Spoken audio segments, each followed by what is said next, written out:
الصفح الجمیل، ایسا معاف کر دینا جس میں ڈانٹ ڈپٹ ناراضگی نہ ہو۔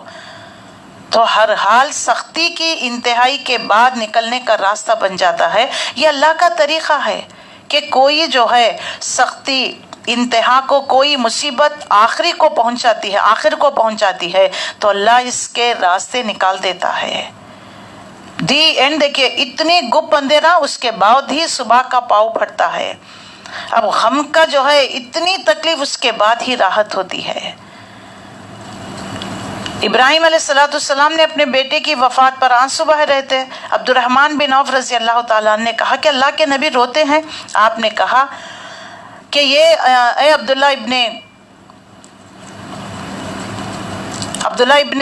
الرحمن بن عوف، یہ ایک اللہ کی ایک رحمت ہے۔ غم کے موقع پر آنسوؤں کا آ جانا رحمت کی علامت ہے۔ پھر فرمایا، آنکھ اشکبار ہیں، دل غمزدہ ہے، لیکن ہم زبان سے وہی کہیں گے جس سے ہمارا مالک راضی ہو۔ ابراہیم، تیری جدائی سے یقیناً ہم غمگین ہے۔ تو مصیبت کے وقت غم کا ہونا تقوی کے خلاف نہیں، لیکن جزا فضا کرنا منع ہے۔ چیخنا، چلانا، رونا، پیٹنا، یہ تمام چیزیں منع کر دیا گیا ہے۔ اور غم کے وقت خاص طور پر جو یعقوب علیہ السلام نے جو دعا کی تھی، قال انما اشکو بثی وحزنی الی اللہ واعلم من اللہ ما لا تعلمون۔ اور حضرت عمر رضی اللہ تعالیٰ عنہ بعض اوقات نماز میں یہ سورہ پڑھتے اور اس آیت پر اتنی ہچکیاں لینے لگتے، تیسری چوتھی صف میں بھی لوگ ان کے رونے کی آواز سنتے تو نماز میں کھڑے ہو کر رویا کرتے تھے۔ اس کو اپنا کوئی غم یاد آ جاتا، وہ اپنے رب کے سامنے فریاد کرتا تو کوئی حرج نہیں، جب تک کہ زبان سے کوئی ایسی بات نہ نکالے۔ ہم بھی جو ہے اپنے غم کو یاد کر کر، تنہائی کو یاد کر کر یہ دعا کو پڑھا کریے۔ حضرت عمر رضی اللہ تعالیٰ عنہ، بسا کا مطلب ہوتا ہے غم زدہ ہو جانا، یعنی شدت کا غم، شدید غم۔ انما اشکو بثی وحزنی الی اللہ، میں اپنا غم، اپنا رنج، غم کی شدت میں اللہ کے سپرد کرتا ہوں، میں اللہ کے حوالے کرتا ہوں۔ ایک آدمی نے کہا، اللہ کے رسول، کبیرہ گناہ کون سے ہے؟ تو آپ صلی اللہ علیہ وسلم نے فرمایا، اللہ کے ساتھ شرک کرنا، اللہ کے رزق سے نا امید ہونا، اللہ کی رحمت سے مایوس ہونا۔ کبھی کبھی حالات کتنے ہی تنگ کیوں نہ ہو جائے، پازیٹیو رہنا چاہیے، مایوس نہیں ہونا ہے، ایک دن آئے گا اللہ اس کو تبدیل کر دے گا۔ تو لہٰذا ہمیں اللہ سے اچھی امیدیں رکھنا ہے، دعائیں کرتے رہنا ہے، پازیٹیو رہنا ہے، تبھی جا کر انسان کی زندگی خوشحال ہو سکتی ہے۔ رسول اللہ صلی اللہ علیہ وسلم نے فرمایا، سختی اکٹھا پن جس چیز میں ہوگا اسے بدنما کر دے گا۔ بے شک اللہ بہت نرم خواہ ہے، نرمی کو پسند کرتا ہے۔ تو لوگوں کے ساتھ تلخ کلامی کرنا، سختی کے ساتھ معاملہ کرنا، یہ ناپسندیدہ ہے۔ تو نرمی اختیار کرنا ہے۔ نرمی ہر چیز کو خوبصورت کر دیتی ہے۔ اور اللہ کے نبی نے فرمایا، تقوی اور صبر کامیابی کی کنجیاں ہیں۔ تو تقوی، اللہ کا ڈر، جس نے انہیں ہر جگہ غلط قدم اٹھانے سے بچا لیتا ہے۔ صبر، مشکل سے مشکل حالات میں کوئی شکوہ شکایت نہیں، اللہ کی اطاعت پر قائم رکھتا ہے۔ احسان، نیکی کے درجے پر قائم رہنا۔ تو دیکھ لیجئے یہ تمام چیزیں، اور رسول اللہ صلی اللہ علیہ وسلم نے فرمایا، درگزر کیا کرو، اللہ تمہیں عزت عطا کرے گا۔ لوگوں کو معاف کر دینے سے اللہ تعالیٰ عزت عطا کرتا ہے۔ تو یہ رویے اگر ہم زندگی میں اختیار کریں گے تو الحمدللہ اللہ تعالیٰ ہمارے جو ہے زندگیوں میں خوشیاں، رحمتیں اور جو ہے سکون اور اطمینان عطا کرے گا۔ توبہ استغفار کے لیے بہت ضروری ہوتا ہے کہ انسان کہیں کہ اللہ یہ میری غلطی تھی، لا الہ الا انت سبحانک انی کنت من الظالمین، میری غلطی کی وجہ سے، میری گناہ کی وجہ سے یہ مجھے سزا ملی ہے۔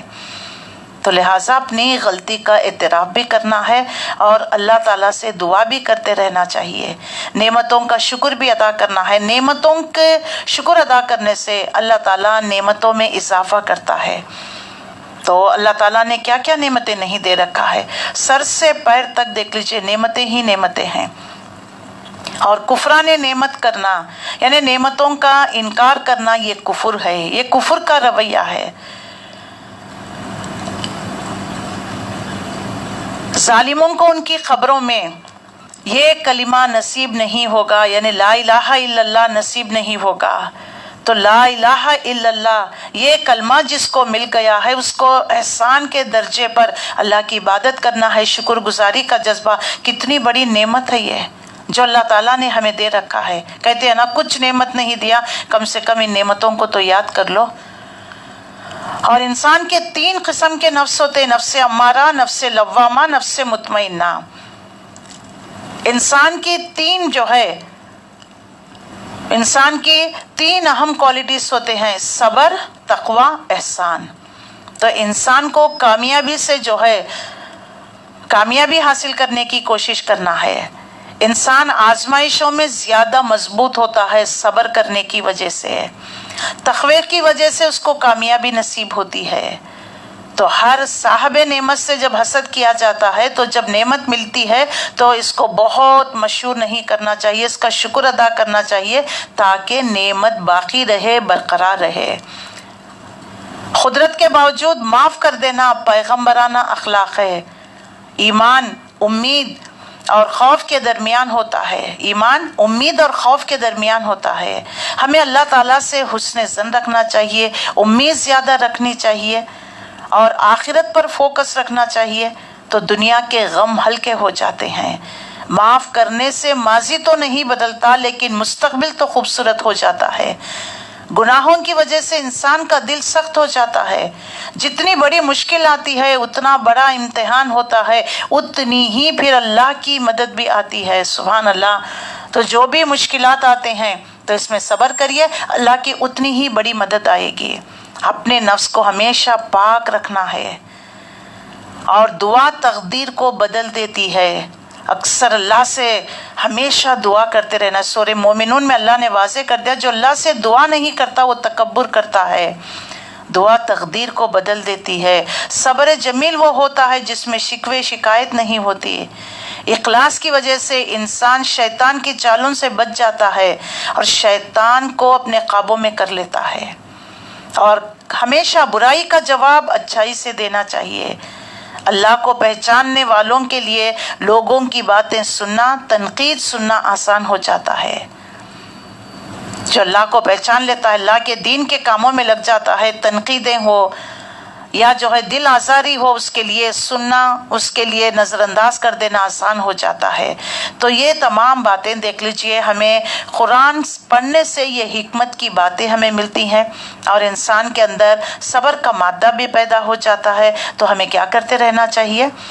اللہ سے دعا اور استغفار کرتے رہنا ہے، اور اپنی گناہوں کی بخشش، لوگوں کو معاف کر دینا چاہیے۔ اللہ تعالیٰ نے دیکھے، اللہ تعالیٰ کی صفت ہی ہے غفور اور رحیم ہے، بہت بخشنے والا، بہت رحم کرنے والا۔ تو ہمیں کیا کرنا چاہیے؟ بندوں کو معاف کرتے رہنا چاہیے، اللہ سے بخشش بھی کرتے رہنا چاہیے، اپنے نفس کو کنٹرول بھی کرتے رہنا چاہیے۔ تبھی جا کر کامیابی انسان کو ملتی ہے، انسان کامیاب ہو سکتا ہے۔ تو کیا میں اور آپ دنیا میں کامیابی نہیں چاہتے؟ یقیناً چاہتے ہیں۔ تو کامیابی چاہتے ہیں تو ہمیں اللہ کا دامن تھام لینا چاہیے اور اللہ کے بتائے ہوئے طریقے پر ہمیں چلنا چاہیے، تبھی جا کر ہمیں کامیابی نصیب ہوتی ہے۔ اور 14ویں پارے میں 14 پارے میں یعنی پچھلی سورت میں سورہ ہجر میں ہم کیا پڑھ چکے ہیں؟ قرآن کا بہت ذکر آیا ہوا ہے۔ سورہ ہجر میں نحن نزلنا الذکر وإنا لہ لحافظون۔ ابو موسیٰ اشعری رضی اللہ تعالیٰ عنہ سے روایت ہے کہ اس شخص کی مثال جو قرآن پڑھتا ہے سنترے جیسی ہے کہ جس کا مزہ بھی لذیذ ہو اور خوشبو بھی بہترین ہو۔ جو قرآن نہیں پڑھتا اس کی مثال کھجور کی طرح ہے جس کا مزہ تو اچھا ہے لیکن اس میں خوشبو نہیں۔ یعنی اور کاموں کی وجہ سے، اور اس کی فاجر کی مثال جو قرآن نہیں پڑھتا، جو قرآن نہیں پڑھتا اس کی مثال جو ہے کڑوے ایلوے جیسی، جس کا مزہ کڑوا اور اس میں خوشبو بھی نہیں ہوتی۔ تو ہمیں کیا بننا چاہیے؟ سنترے جیسے بننا چاہیے۔ دیکھنے میں بھی جو ہے خوشبو بھی ہوتی ہے، اس میں لذیذ بھی ہوتا ہے، بہترین بھی ہے، اور انسان کے لیے مفید بھی ہوتا ہے۔ تو بہترین انسان وہ ہے جو قرآن پڑھنے اور پڑھانے والا ہے، قرآن کے ساتھ اپنی زندگی گزارنے والا ہے، جو قرآن پڑھاتا ہے اس کے اخلاق بھی خوشبو جیسے ہو جاتے ہیں اور اس کے عمل بھی اچھے ہوتے ہیں، اندر سے بھی اچھا انسان ہوتا ہے، دوسروں کے ساتھ بھی اس کا معاملہ رویہ اچھا ہوتا ہے۔ لیکن جو قرآن نہیں پڑھتے ان کے معاملہ، وہ نیک اعمال کرنے کی وجہ سے میٹھا ہوتا ہے لیکن اس کی خوشبو نہیں ہوتی، اور فاسق فاجر گنہگار منافق انسان جو قرآن نہیں پڑھتا اس کی مثال جو ہے ایک کڑوے ایلوے جیسے ہوتی ہے، کڑوا بھی ہے خوشبو بھی نہیں ہے، تو اس کے اندر جو ہے اس کے اندر جلن کڑن بھی ہوتی ہے، دوسروں سے حسد بھی کرنے لگتا ہے، نہ دوسروں کے لیے فائدہ، ہمیشہ اپنے فائدہ سوچتا ہے۔ تو ہمیں کیا بننا ہے؟ خوشبودار بھی بننا ہے، لوگوں کے لیے فائدہ بھی دینا ہے، تو ہمیں اللہ سے دعا بھی کرتے رہنا ہے، اور موت کا وقت آنے سے پہلے اللہ سے ہمیں توبہ استغفار بھی کرنا ہے، اپنی پچھلی زندگی پر ندامت، جو بھی پچھلے اعمال ہم نے برے کیے ہیں اللہ سے توبہ استغفار کرنا ہے۔ اللہ تعالیٰ ہمارے لیے توبہ استغفار کے دروازے کھلا رکھا ہے۔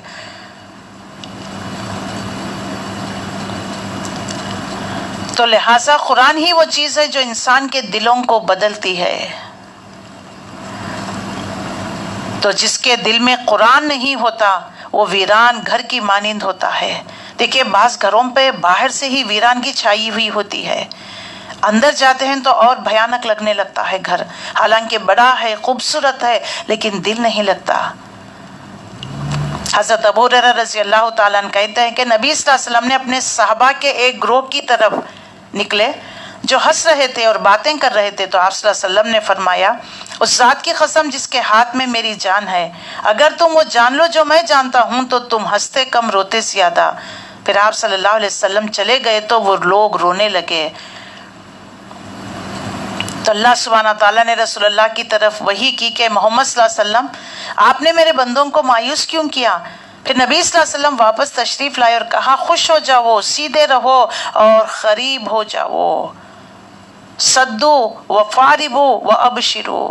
پھر نبی صلی اللہ علیہ وسلم نے ان کو خوشخبری دے دی۔ تو لہٰذا یعنی جڑ کر رہنا، مل کر کام کرنا، اس سے جو ہے رحمت برکت ہوتی ہے۔ لہٰذا ہم نے پچھلی صورت میں قرآن کے بارے میں واضح کر دیا، اور قوموں کی ضد اور ہردرمی اللہ کے نبیوں کے ساتھ ان کا معاملہ۔ برا بن عازب رضی اللہ تعالیٰ عنہ کہتے ہیں کہ رسول اللہ صلی اللہ علیہ وسلم کو ریشم کا ایک کپڑا ہدیے میں پیش کیا گیا تھا، تو ہم اسے چھونے لگے، اس کی نرمی اور جو ملائم تھا اس سے جو ہے حیرت زدہ ہو گئے۔ تو آپ صلی اللہ علیہ وسلم نے فرمایا تمہیں اس بات پر حیرت ہے؟ تو ہم نے کہا کہ ہاں اللہ کے نبی۔ تو آپ نے فرمایا جنت میں سعد بن معاذ رضی اللہ تعالیٰ عنہ کا رومال اس سے بھی بہتر ہے۔ یعنی جب وہ صحابہ کے اندر ذرا دنیا کی محبت آنے لگی تو آپ نے فوری ان کو آخرت کی طرف توجہ دلا دی۔ تو حقیقت یہ ہے کہ انسان کو جو کچھ بھی کرے، چاہے دنیا کا بھی کر رہے ہو، تو اپنی آخرت کو ضرور یاد رکھے تاکہ اس میں کوئی غلط کام نہ ہو سکے۔ اگر کوئی کام ہے، کاروبار ہے، تو دیکھیے اس کو فوری یعنی صدقہ و خیرات بھی کرتے رہنا ہے اور آخرت کی یاد۔ تو رسول اللہ صلی اللہ علیہ وسلم کس طرح اپنے صحابہ اکرام کی تعلیم تربیت فرمایا کرتے تھے۔ حضرت ابو ہریرہ رضی اللہ تعالیٰ عنہ سے روایت ہے کہ پودا لگا رہے تھے تو رسول اللہ ان کے پاس سے گزرے اور فرمایا ابو ہریرہ کیا لگا رہے ہو؟ تو میں نے کہا اپنے لیے پودا لگا رہا ہوں۔ آپ صلی اللہ علیہ وسلم نے فرمایا کیا میں تمہیں اس سے بہتر پودا نہ بتاؤں؟ تو ابو ہریرہ رضی اللہ تعالیٰ نے عرض کہا کہ اللہ کے رسول اب ضرور بتائیے۔ تو آپ صلی اللہ علیہ وسلم نے فرمایا کہو سبحان اللہ والحمد للہ ولا الہ الا اللہ واللہ اکبر، ان میں سے ہر کلمے کے عوض جنت میں تمہارے لیے ایک ایک درخت لگا دیا جائے گا۔ تو پھر اب بتائیے، تو یہ کثرت سے پڑھتے رہنا ہے، اس کا کیا مطلب ہے؟ تو ہم پھول نہ لگائیں، پودے نہ لگائیں، کسان کام نہ کرے، مسجد میں بیٹھ کر صرف تسبیح کرے، اس کا مطلب یہ ہے کہ پودے لگاتے ہوئے بھی اپنی آخرت کو یاد کرو۔ پودا ہاتھ سے لگانے میں زبان خالی ہے تو زبان سے سبحان اللہ، الحمدللہ، لا الہ الا اللہ، اللہ اکبر پڑھتے رہو۔ ایک اور ہدایت جو ہے قرآن میں دیا گیا ہے، وَخْفِضْ جَنَاحَكَ لِلْمُؤْمِنِينَ، مومنوں کے لیے نرم پہلو اختیار کریے، اپنے فالوورز، اپنے ٹیم، اپنے ساتھی کو فیلوز کے لیے، ساتھیوں کے لیے بھی نرم مزاج، اپنے گھر والوں کے لیے بھی نرم۔ نبی صلی اللہ علیہ وسلم نے ایک شخص کو دیکھا، وہ اپنے غلام کو مار رہا تھا، پیچھے سے نبی صلی اللہ علیہ وسلم نے اس کو آواز دی، کہنے لگے اللہ سے ڈرو، اللہ تم پر جس طرح تم اس غلام پر اختیار رکھتے ہو، اللہ تم پر اس سے بھی زیادہ اختیار رکھتا ہے۔ اللہ کے نبی تو اس نے شکایت کرنے لگے، میرا غلام ایسا ہے، مجھے اتنا پریشان کرتا ہے، کہاں تک میں اس کو معاف کروں؟ آپ صلی اللہ علیہ وسلم نے فرمایا 70 مرتبہ، دن میں، ایک دن میں اس کی 70 غلطیوں کو معاف کیا کرو۔ تو غلام کے ساتھ اتنا نرمی کا معاملہ، حسن اخلاق کے ساتھ پیش آنے کا اللہ جو حکم دے رہا ہے، قرآن ہمیں تعلیم دے رہا ہے، تو بیوی بچوں کے ساتھ، اہل عیال کے ساتھ، خاندان کے ساتھ تو اس سے بھی زیادہ ہمیں پیش آنا چاہیے۔ حضرت عبداللہ ابن عباس رضی اللہ تعالیٰ عنہ کہتے ہیں کہ رسول اللہ کے پاس سے لوگوں کو دھکیلا نہیں جاتا تھا، نہ مارا جاتا تھا، قریب آنا چاہتے تو آنے دیا جاتا تھا۔ رسول اللہ کے پاس جانے کے لیے تو کسی قسم کے ریسٹرکشنز نہیں، کسی ہٹو بچے کے نعرے نہیں۔ آج کسی بڑے انسان سے ملنے جانا ہے، بعض لوگ اپنے آپ کو جو بڑا بنا لیتے ہیں، ان کے حال حلیے دیکھ لیجئے، ہٹو بچے کے نعرے ہوتے ہیں، ملنے کے لیے 1 مہینہ 1 سال ان کے لیے جو ویٹ کرنا پڑتا ہے، ابھی تک ان کو یعنی اپوائنٹمنٹ نہیں دیا جاتا۔ کہ اللہ کے نبی سے بڑھ کر کوئی ہو سکتا ہے انسانوں میں؟ ذرا دیکھ لیجئے، انسانوں نے اپنے دائرے کھینچ لیے ہوئے ہیں۔ یہ تکبر ہے، یہ کہ لوگوں سے ملنا نہیں، اپنے آپ کو بڑی حیثیت سمجھنا۔ آپ صلی اللہ علیہ وسلم کمزور مسلمانوں کے پاس جاتے تو ان سے ملاقات کرتے، ان کے مریضوں کی بیمار پرسی کرتے، جنازے میں ضرور داخل ہوتے۔ حضرت عبداللہ ابن عباس نے یہی کہا کہ رسول اللہ کے پاس سے لوگوں کو دھکیلا نہیں جاتا، مارا نہیں جاتا، قریب آنے دیا جاتا۔ سبحان اللہ۔ تو یعنی انسان کو اگر دنیا میں کوئی بڑا مرتبہ مل جائے تو غریبوں کو بھولے نہیں، ایسی جگہوں پر جائیں جہاں پر انسان کا دل نرم ہو۔ جابر بن عبداللہ کی روایت ہے کہ رسول اللہ صلی اللہ علیہ وسلم چلنے میں پیچھے رہتے، کمزور کو چلاتے، اپنے پیچھے بٹھاتے، ان کے لیے دعا کرتے، لوگوں کی حاجتوں کو پورا کرتے۔ ہمارے نبی کی تو یہ صفات، یہ اخلاق، تو پھر ہم آپ کی امتی کے کیسے ہونے چاہیے؟ رسول اللہ صلی اللہ علیہ وسلم بڑے رحم دل تھے، جب کوئی آپ کے پاس آتا، آپ سے وعدہ کر لیتا، آپ اسے پورا کرتے، بشرطے کہ آپ کے پاس ہوتا۔ کبھی نہیں بھی ہوتا تو قرض لے کر دوسروں کو دے دیا کرتے۔ ایک دفعہ اقامت کہی گئی، نماز کے لیے کہرا بھی آپ کے پاس آ گیا، کپڑا پکڑ لیا اور کہنے لگا میرا ذرا کام رک گیا ہے، آپ میرے ساتھ چلیے، کہیں میں اس سے بھول نہ جاؤں۔ آپ صلی اللہ علیہ وسلم، نماز کھڑی ہوئی، اقامت ہو رہی ہے، پھر بھی آپ اس کے ساتھ چلے گئے، اس کی ضرورت کو پوری کی، بعد میں آ کر نماز پڑھی، حالانکہ اقامت ہو چکی تھی۔ سبحان اللہ۔ تو ذرا دیکھ لیجئے اللہ کے نبی صلی اللہ علیہ وسلم کے کتنے بہترین اخلاق، اور آپ کی امت کے، جس نبی کے پیروکار ہیں ہم، ہمارے اخلاق کیسے ہونے چاہیے۔ رسول اللہ صلی اللہ علیہ وسلم نے فرمایا، یعنی جب کبھی دل ٹوٹ جائے، دل بددل ہو جائے لوگوں کے رویوں سے، لوگوں کی باتوں سے، کل ہم نے پڑھا کہ اللہ کی تسبیح بجا لو، ذکر و اذکار، نماز، اللہ کو یاد کرتے رہو۔ دل کی گھٹن کا علاج بتا دیا گیا، وہ ہے نماز اور تسبیح۔ یعنی سبب کوئی بھی ہو جائے، لوگوں کی باتیں ہو، یا مستقبل کا خوف ہو، ماضی کا غم ہو، یا جب غم کی شدت پکڑ لے تو قرآن کی تلاوت کرے، تسبیح کی کثرت، نماز کی کثرت، یہ انسان کے دلوں کو سکون اور اطمینان کا باعث بنتی ہے۔ رسول اللہ نے فرمایا جو رات سے خوف کھائے اور اسے پریشان کرے گی، یا مال خرچ کرنے سے بخل بخل ہو جائے گا۔ دشمن کے مقابلے سے ڈرے تو چاہیے کہ وہ اس قول کو کثرت سے یاد کرے، سبحان اللہ و بحمدہ، کیونکہ یہ اللہ کے نزدیک ایک سونے کا پہاڑ اللہ کے راستے میں خرچ کرنے سے زیادہ محبوب ہے۔ یعنی آپ سونے کا پہاڑ صدقہ کریں تو اتنا اجر نہیں ملے گا جتنا اس تسبیح کی کثرت سے ملے گا، سبحان اللہ۔ تو آج کے بعد سے یہ تمام جو حدیث سے تمہیں بتا دیا جا رہا ہے ان کو کثرت سے پڑھتے رہیے، سبحان اللہ و بحمدہ۔ رنج، غم، پریشانی، دکھ، مال خرچ ہونے کے ڈر سے، رات کے خوف سے، کسی دشمن کے دشمنی کے خوف سے، حاسد کے حسد کے خوف سے، مال خرچ ہو جانے کے خوف سے، بیماری آنے کے خوف سے، ان سب کی نجات اس کلمے میں ہے، سبحان اللہ۔ تو ان کو کثرت سے پڑھا کرے۔ کون سے کلمات ہیں؟ دہرائیے، سبحان اللہ و بحمدہ، سبحان اللہ و بحمدہ۔ اس سے جو ہے بہت سارے ذکر و اذکار ہے، سبحان اللہ، الحمدللہ، اللہ اکبر، لا الہ الا اللہ، سبحان اللہ و بحمدہ عدد خلقہ و رضا نفسہ و زینت عرشہ و مداد کلماتہ۔ بہت بہترین تسبیح ہے، سبحان اللہ والحمد للہ ولا الہ الا اللہ واللہ اکبر ولا حول ولا قوۃ الا باللہ العلی العظیم۔ صلاۃ التسبیح ہم پڑھتے ہیں نا کہ جو ہے 150 ٹائم یعنی 300 ٹائمز 4 رکعتوں میں رمضان کے دنوں میں ہم پڑھتے تھے، یاد ہے؟ سبحان اللہ۔ ہر رکعت میں دیکھ لیجئے 15 مرتبہ، 10 مرتبہ، رکوع میں، سجدے میں کثرت سے۔ تو جو بھی اس کو حضرت عبداللہ بن عباس رضی اللہ تعالیٰ عنہ کی روایت ہے کہ رسول اللہ صلی اللہ علیہ وسلم نے ان کو نصیحت کی کہ کبھی اگر تمہیں موقع ہو جائے کم سے کم زندگی میں ایک مرتبہ، عمر میں ایک مرتبہ، سال میں ایک مرتبہ، مہینے میں ایک مرتبہ اس نماز کو پڑھا کرو، یہ تمام گناہوں کا کفارہ ہے۔ تو جو باتیں ہمیں اللہ کے نبی صلی اللہ علیہ وسلم نے بتائے ہیں اس کے مطابق ہمیں زندگی گزر بسر کرنے سے سکون، راحت، آرام، امن بھی ملے گا اور ہمیں جو ہے اطمینان قلب بھی ہوگا۔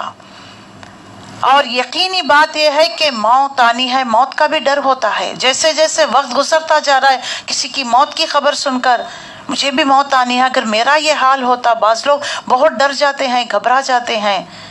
حقیقت یہ ہے کہ موت سب سے بڑا یقین ہے۔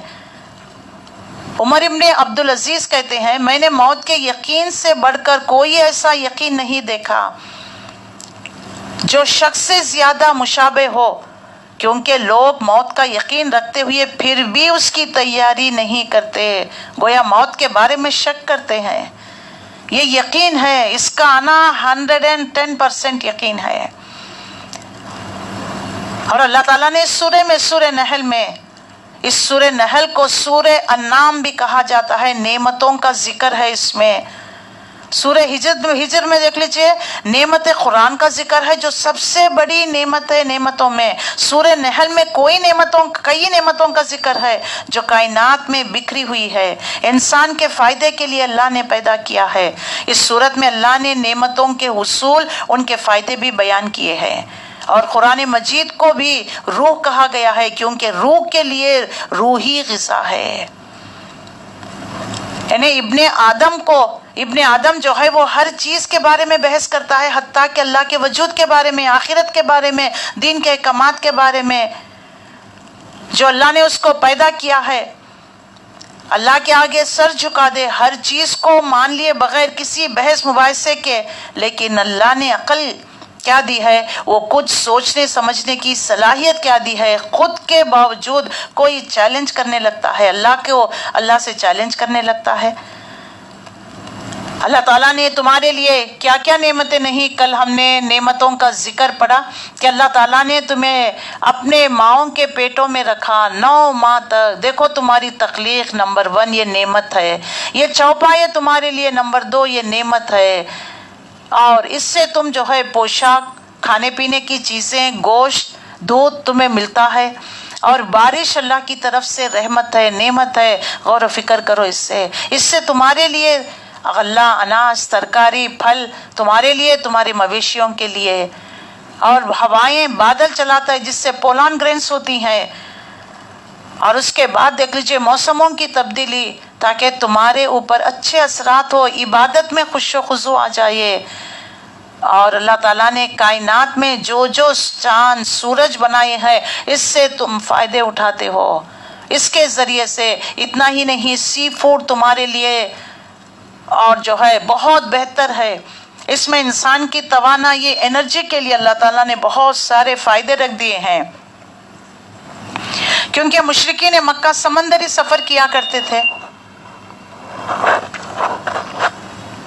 تو اللہ واضح کرتا ہے کہ دیکھو ہم نے تمہارے لیے سیپی، موتی جس کو تم پہنتے ہو، خوبصورتی کا ذریعہ ہے، قیمتی ہے، کاسٹلی ہے، سب چیزیں ہم نے تمہارے لیے، یہ دنیا، یہ کائنات ہم نے تمہارے لیے بنایا، اور تم کو ہم نے ہمارے لیے، اپنے لیے بنایا۔ پھر پہاڑوں کی طرف غور و فکر کرو، ان پہاڑوں کو تراش تراش کر جو ہے قوم سمود بڑے بڑے اسکائی اسکریپرز بنایا کرتے تھے، اس پر اترایا کرتے تھے، تو دیکھو ہم نے ان کو کس طریقے سے تب و تاراج کر دیا۔ اللہ نے یہ نعمت دی ہے، نعمتوں کا شکر ادا کرو، صحیح طریقے سے ان کا استعمال کرو۔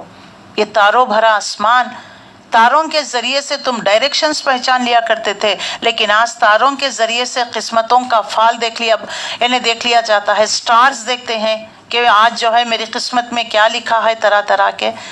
تو اللہ تعالیٰ نے یہ تمہارے لیے ڈائریکشن کا ذریعہ بنایا، اور یہ سب اللہ کے تابع فرما ہے، لیکن تم اس کو چھوڑ کر اللہ کے ساتھ شرک کرتے ہو۔ جب بھی تم بھنور میں تمہاری کشتی گر جاتی ہے، کسی مصیبت میں تم پھر جاتے ہو، یا جنگل میں تم راستہ کھو جاتے ہو، کون ہے تمہیں راہ دکھانے والا؟ اس وقت تم تمام لات، منات، عزا دیوی دیوتاؤں کو چھوڑ کر ایک اللہ کو پکارنے لگتے ہو۔ وہی پکارنا تم سکون اور اطمینان کی حالت میں، صحت کی حالت میں، اچھے حالات میں کیوں نہیں پکارتے؟ اللہ نے جو ہے یہ نعمتیں تمہیں دی ہے، اس کا نعمتوں کا صحیح استعمال کرو۔ اور جو جانور تمہیں دیے ہیں، اس زمانے میں ٹرانسپورٹیشن فیسلٹیز نہیں، لیکن اللہ نے تمہارے لیے کیسے ان جانوروں کو، تو لہٰذا جانوروں کے حقوق بھی ادا کیا کرو۔ یہ اللہ نے پیدا کیے ہیں اور تم ان سے فائدے اٹھاتے ہو، پھر ان کا خیال بھی رکھا کرو۔ گھوڑا ایک بہت خوبصورت جانور بھی ہے، رسول اللہ صلی اللہ علیہ وسلم کے زمانے میں سواری کے لیے گھوڑا، خچر، گدھا، انہی کو جو ہے استعمال کیا جاتا، اور ایسی چیزیں پیدا ہونے والی ہیں جن پر تم سواری کرو گے، لیکن تم ان کو نہیں جانتے۔ وَيُخْلِقُ مَا لَا تَعْلَمُونَ، آج فضا میں پلین، راکٹس اڑ رہے ہیں جن کے بارے میں اللہ تعالیٰ یہاں پر اشارہ تم نہیں جانتے، اور بھی چیزیں اللہ تمہارے لیے پیدا کرنے والا ہے سواری کے۔ معنی یہ ہے کہ اللہ نے جو چیز تخلیق کی ہے، اس میں کچھ تم دیکھتے ہو، ان میں سے کچھ تم دیکھتے ہو، اور کچھ ایسے ہیں جن کو تم جانتے ہی نہیں۔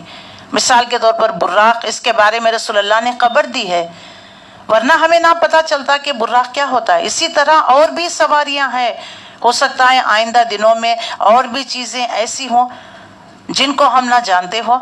اتنا ہی نہیں، پھر زمین کی طرف، زمین کو ہم نے تمہارے لیے فرش کی طرح بچھا دیا ہے، اور میخوں کی طرح گاڑ دیا ہے۔ کس کو؟ ان پہاڑوں کو، تاکہ زمین ڈھلک نہ جائے۔ ہم زمین پر چل پھر رہے ہیں، لیکن اس کے باوجود ہمیں کبھی لڑکتے نظر نہیں آتی، کبھی سر نہیں چکراتا۔ دیکھو یہ اللہ کی کتنی بڑی نعمت ہے، اس کو مزین کر دیا، خوبصورتی سے بیوٹیفائی کیا، ڈیکوریٹ کر دیا ہے، تو تم اسی بیوٹیفیکیشن میں اس کی کھو جا کر انہیں چیزوں کی عبادت کرنے لگتے ہو۔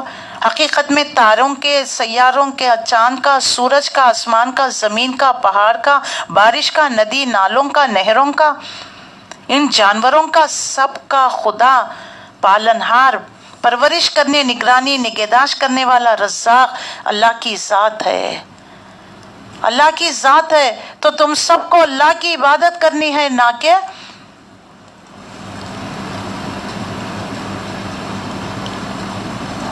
کہ ان میں کھو کر جو ہے، ان میں کھو کر اللہ کی بندگی کو چھوڑ کر غیر اللہ کی بندگی نہیں کرنی ہے۔ اللہ نے یہاں پر واضح کر دیا ہے کہ اللہ کی بندگی بچا لانا ہے، اللہ کو چھوڑ کر کسی اور کی نہیں، جس نے تمہارے لیے یہ تمام چیزیں دے رکھا ہے۔ تارے ہیں، سیارے ہیں، طرح طرح کے پھلے ہیں، پھل پھول جنہیں زمین کو سجایا ہوا ہے، فائدے کے بھی ہے، پھر آسمان کی سجاوٹ، زینت، ستاروں کا بھی ذکر ہے، ستارے زینت کے لیے ہیں۔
ان نعمتوں کے ذریعے اللہ فرماتا ہے کہ اللہ کو یاد کرو اور اللہ کے ساتھ کسی اور کو شریک نہ کرو۔ اللہ ہی وہ واحد ہستی ہے جس نے ان تمام چیزوں کو بنایا ہے، تمہارے لیے تخلیق کیا ہے، لہٰذا اسی سے تم دعائیں کرتے رہو، اسی کی عبادت کرتے رہو، اس کے علاوہ کسی اور سے دعائیں نہ کیا کرو۔ منت ہو، مراد ہو، نماز ہو، ذکر ہو، اذکار ہو، قربانیاں ہو، ان الصلاۃ و نسکی و محیای و مماتی للہ رب العالمین، کہ میری نماز، میری عبادت سب کچھ اللہ کے لیے ہے۔ تو ہمیں کیا کرنا چاہیے؟ اللہ کی خاطر ان تمام چیزوں کو کرنا چاہیے۔ یہاں اللہ رب العزت نے ہمیں ان سورے میں وضاحت کر دی ہے۔ آئیے آیت نمبر ہم 22 سے دیکھیں گے۔ یہ پچھلی کل کلاس میں ہم یہ تمام چیزیں دیکھ کر آئے ہوئے ہیں، اور اللہ نے واضح کر دیا اپنی نعمتوں کو گنا کر، الہکم الہ واحد، خدا تمہارا بس ایک ہی خدا ہے، مگر جو لوگ آخرت کو نہیں مانتے ان کے دلوں میں انکار بس کر رہ گیا ہے اور وہ گھمنڈ میں پڑ گئے ہیں۔ یہاں پر جو ہے تکبر کرنے والوں کے بارے میں وضاحت کر دیا ہے۔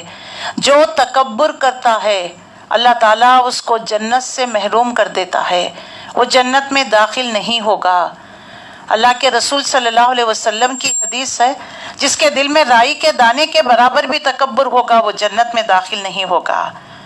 اور جو کسی بھی اعتبار سے اللہ کی ذات سے جو تکبر کرتے ہیں، اللہ کو ہی، اللہ کے رسول صلی اللہ علیہ وسلم نے فرمایا اللہ کی چادر ہے تکبر، جو کوئی اس کی چادر کو کھینچنے کی کوشش کرے گا اللہ تعالیٰ اس کو جہنم میں جھونکے گا۔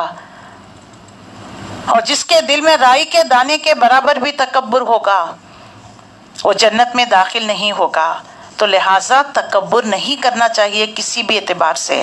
اللہ یقیناً ان کے سب کرتوتوں کو جانتا ہے، چھپے اور کھلے ہوئے، اور وہ ان لوگوں کو ہرگز پسند نہیں کرتا جو غرور نفس میں مبتلا ہوتے ہیں۔ لا یحب المستکبرین، اللہ تکبر کرنے، غرور کرنے، اپنے آپ کو بڑی چیز سمجھنے والوں کو پسند نہیں کرتا۔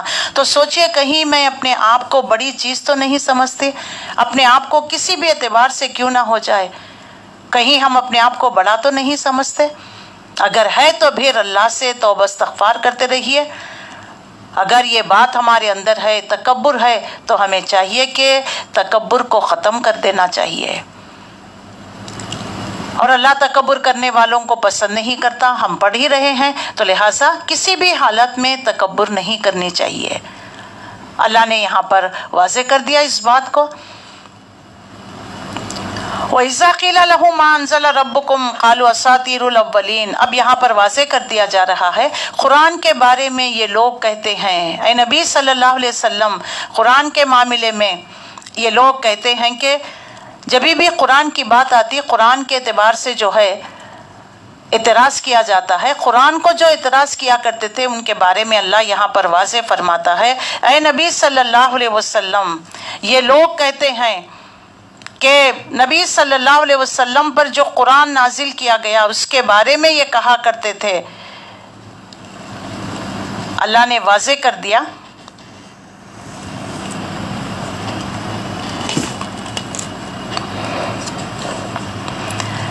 اللہ تعالیٰ نے واضح کر دیا ہے، جب کوئی ان سے پوچھتا ہے کہ تمہارے رب نے کیا چیز نازل کی، تو وہ کہتے ہیں جی وہ تو اگلے وقتوں کی قصے کہانیاں ہیں۔ یہ باتیں وہ اس لیے کرتے ہیں کہ قیامت کے روز اپنے بوجھ بھی پورے اٹھائیں اور ساتھ ساتھ ان لوگوں کے بوجھ بھی سمیٹیں جنہیں یہ راہ راست سے ہٹایا کرتے تھے اور جہالت اور گمراہی میں مبتلا ہو گئے تھے۔ دیکھو کیسی سخت ذمہ داری ہے جو یہ اپنے سر لے رہے ہیں۔ ان سے پہلے بھی بہت سے لوگ حق کو نیچا دکھانے کے لیے ایسی ہی مکاریاں چال سازیاں کر رہے تھے، اور دیکھ لو اللہ نے ان کی مکاریوں کی عمارت کو جڑ سے اکھیڑ کر رکھ دیا۔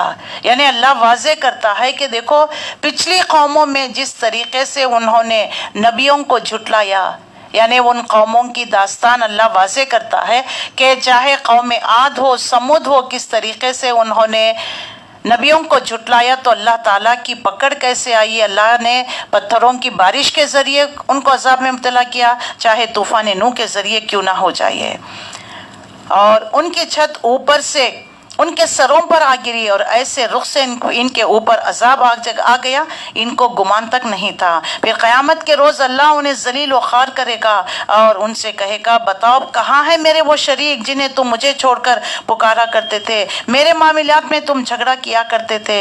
جن لوگوں کو دنیا میں علم حاصل تھا وہ کہیں گے آج رسوائی اور بدبختی ہے کافروں کے لیے، ہاں انہی کافروں کے لیے جو اپنے نفس پر ظلم کرتے ہوئے جب ملائکوں کے ہاتھ گرفتار ہوئیں گے۔ جن لوگوں نے اللہ کے رسول کے ساتھ اللہ کے رسول کو جھٹلایا، اللہ کے رسول کی نافرمانی کی، اللہ تعالیٰ فرماتا ہے قیامت کے دن ان کو رسوائی ہوگی، اور ان کافروں نے اپنے اوپر ہی ظلم کیا ہے۔ جب ان کی روحوں کو قبض کیا جاتا ہے، جب ملائکہ کے ہاتھ گرفتار ہوتے ہیں تو فوراً جو ہے ڈگیں ڈال دیتے ہیں، کہتے ہیں ہمارا تو کوئی قصور نہیں ہے۔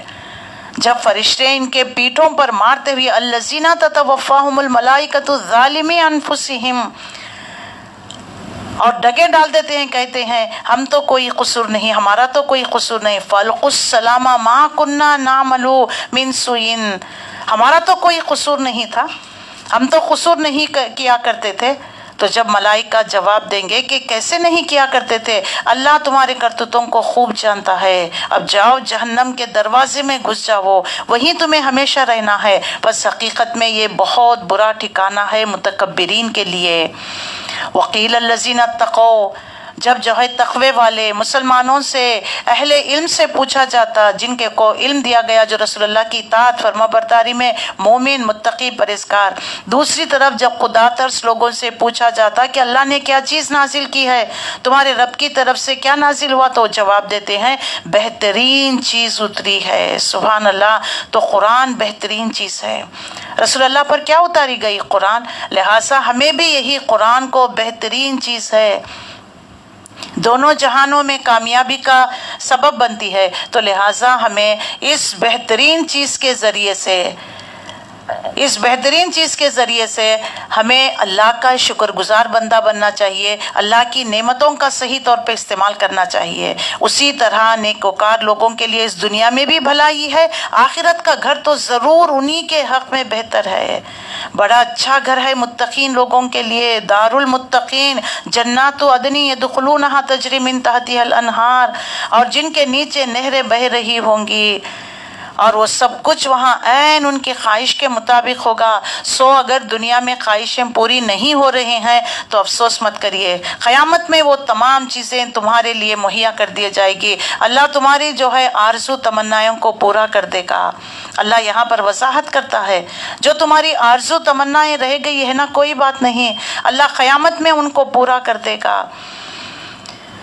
لہم فیہا ما یشاؤون کذالک نجزی اللہ المتقین، ان کی خواہشوں کے مطابق ہوگا، یہ جزا دیتا ہے اللہ متقی لوگوں کو، ان متقیوں کی جن کی روحیں پاکیزگی کے حالت میں جب ملائکہ قبض کرتے ہیں تو کہتے ہیں یقولون السلام علیکم ادخلوا الجنۃ بما کنتم تعملون، فرشتے جب آتے ہیں نیک متقی پرہیزگار لوگوں کی روحوں کو قبض کرنے کے لیے تو وہ کہتے ہیں سلامتی کے ساتھ داخل ہو جاؤ، سلامتی کے ساتھ داخل ہو جاؤ جنت میں اپنے اعمال کے بدلے۔ تو اے نبی صلی اللہ علیہ وسلم، اب جو یہ لوگ انتظار کر رہے ہیں تو ان کے سوا اب اور کیا باقی رہ گیا ہے، کیونکہ ملائکہ آ پہنچے یا تمہارے رب کا فیصلہ صادر ہو جائے۔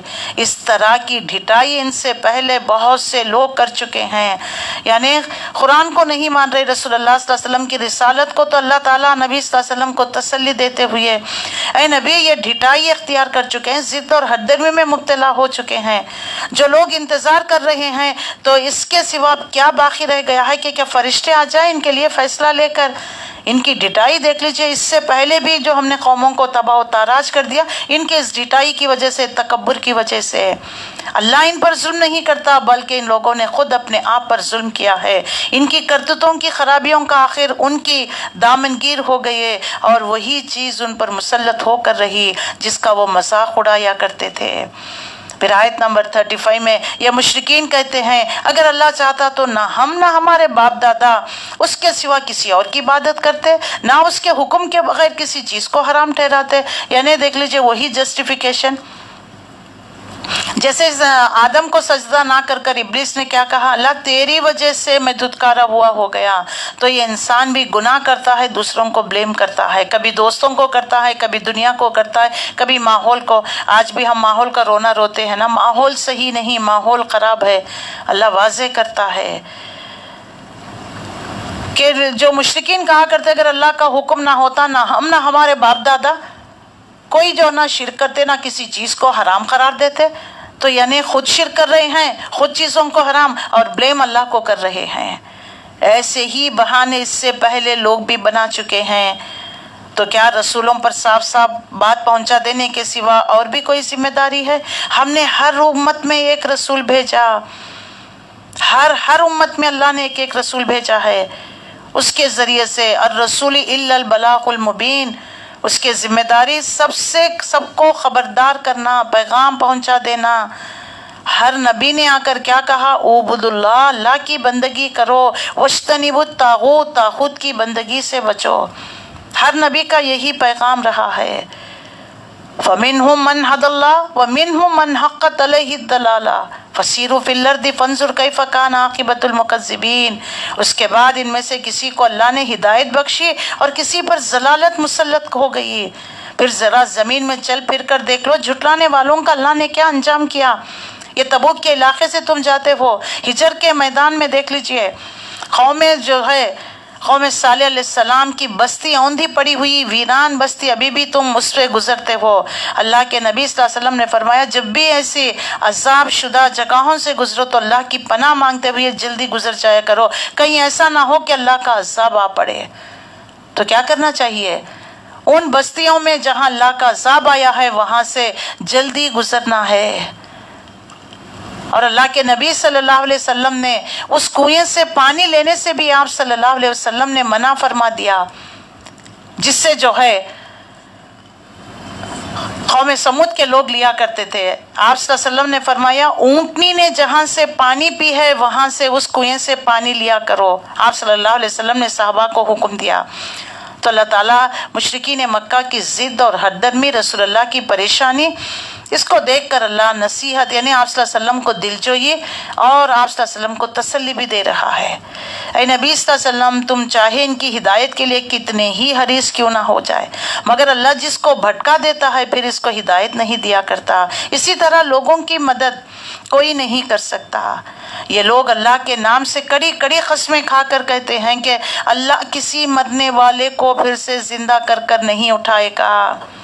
تو اب آپ کہہ دیجئے کیوں نہیں اٹھائے گا؟ یہ تو ایک وعدہ ہے جسے پورا کرنا اس کے ذمے ہے، اپنے اوپر اللہ نے واجب کر لیا ہے، مگر اکثر لوگ جانتے نہیں، قسمیں کھا کھا کر کہا کرتے تھے کہ اللہ کسی مرنے کے بعد جو ہے اللہ کسی کو دوبارہ زندہ نہیں کرے گا۔ تو اللہ فرماتا ہے آپ بھی قسم کھا کر کہیے کہ اللہ اپنے وعدے کو پورا کر کر رہے گا۔ کیوں نہیں کرتا؟ اللہ دوبارہ تمہیں زندہ کرے گا۔ اللہ تعالیٰ خود یہاں پر واضح کرتا ہے۔ تو دیکھیے جتنا زندگی ہماری حق ہے، ہم سب زندہ ہیں نا، یہ کتنی سچی بات ہے، موت بھی اتنی ہی سچی اٹل بات ہے۔ تو لہٰذا ہمیں کیا کرنا چاہیے؟ اللہ کی باتوں کا یقین کرنا چاہیے۔ لیکن اگر ہم یعنی مشرکین مکہ کس طریقے سے ضد اور حد درمی میں مبتلا ہو گئے تھے، اللہ تعالیٰ واضح کرتا ہے جیسا تمہاری زندگی 110% یہ حق ہے نا، ہم زندہ ہیں نا، یہ سچی بات ہے، حق بات ہے نا، ایسے ہی مرنا بھی تمہارے لیے حق ہے۔ مرو گے تم، اللہ تعالیٰ تمہیں دوبارہ زندگی دے گا، اللہ تمہیں دوبارہ زندگی دے گا۔ اللہ واضح کرتا ہے۔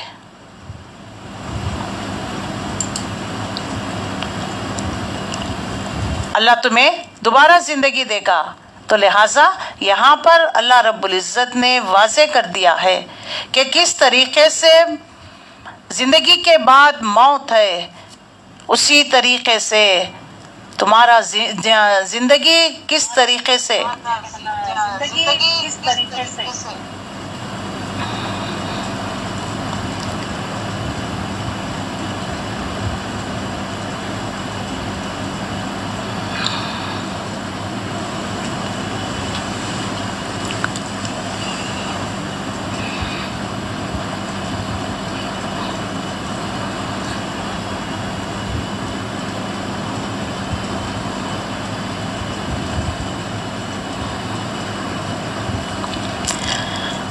اللہ رب العزت نے اس بات کو واضح کر دیا کہ یہ مشرکین مکہ مان نہیں رہے ہیں، کڑی کڑی قسمیں کھا کر کہتے ہیں کہ اللہ تعالیٰ کسی مرنے والے کو پھر سے زندہ کر کر نہیں اٹھائے گا کیوں نہیں؟ یہ تو ایک وعدہ ہے جسے پورا کرنا اس کے ذمے ہے، مگر اکثر لوگ جانتے نہیں، اور ایسا ہونا اس لیے ضروری ہے کہ اللہ ان کے سامنے اس حقیقت کو کھول دے جس کے بارے میں یہ اختلاف کر رہے ہیں۔